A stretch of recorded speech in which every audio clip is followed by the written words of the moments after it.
Jonah chapter 2. Jonah prayed to God.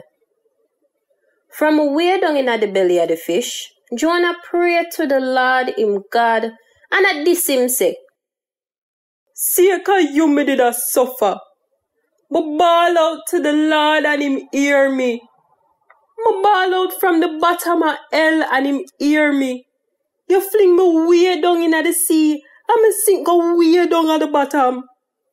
All of your wave them, even your big wave them wash over me. Then me say, you run me away from you. But me a go look again to your holy temple. The water cover me so till me almost drown. Seaweed all wrap round me head. Me sink go way down at the bottom of the sea, at the root of the mountain them. Me turn prisoner in the earth. Me say to myself, say, me not go ever make it out of here so.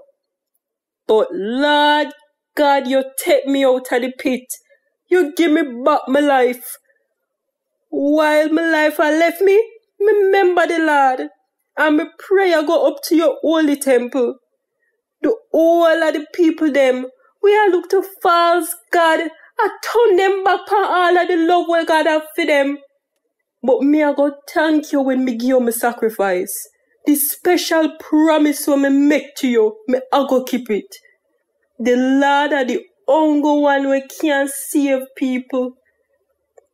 Then the Lord ordered the fish to vomit out Jonah, and the fish vomit him out upon dry land.